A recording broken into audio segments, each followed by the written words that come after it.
আজি আমি আহিছোঁ ঐতিহাসিক আৰু প্ৰায় 500-600 বছৰ পুৰণি শ্ৰী শ্ৰী গৰখীয়া গোসাঁই থানলৈ। আৰু এই পবিত্ৰ গৰখীয়া থানৰ মই আজি আপোনালোকক মেইন মন্দিৰটো দেখাইছোঁ। এইটোৱে হ'ল পবিত্ৰ গৰখীয়া থানৰ মেইন মন্দিৰ।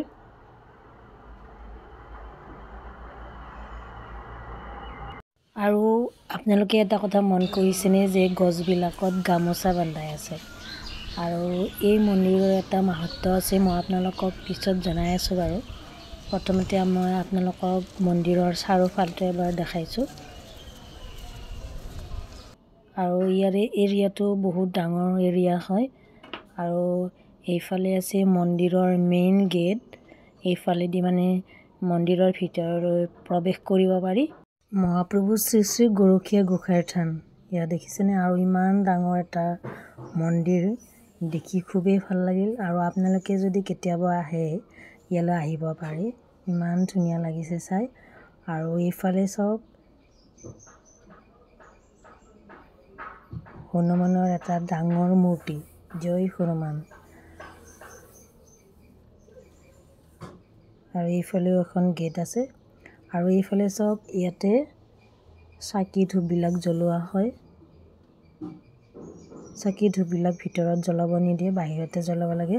আৰু এইফালে চাওক, ইয়াতে শ্ৰীকৃষ্ণই মানে গৰু চৰাই ইয়াতে মানে বহি বাঁহী বজাইছিলে। আৰু মন্দিৰৰ ৰাইট চাইডে আছে এটা শ্ৰীকৃষ্ণ আৰু ৰাধাৰ মূৰ্তি। আৰু এইফালে শ্ৰীকৃষ্ণই বাঁহী বজাই থকা এটা মূৰ্তি আছে।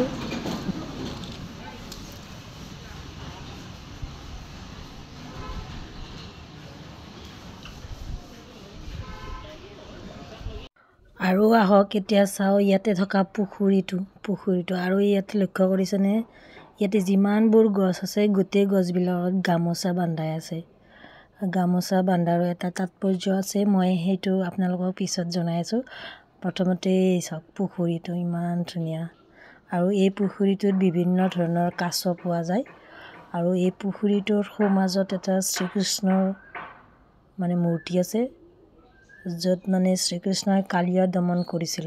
এয়া দেখিছেনে, এইটো মূৰ্তি, এইটো শ্ৰীকৃষ্ণৰ কালিয়া দমনৰ মূৰ্তি হয়। আৰু এতিয়া আহক বৃন্দাবনলৈ যাওঁ, য'ত মানে বটগছজোপা আছে। আৰু এই গছজোপাত গামোচা বান্ধিলে মানে মনৰ আশা পূৰ্ণ হয়।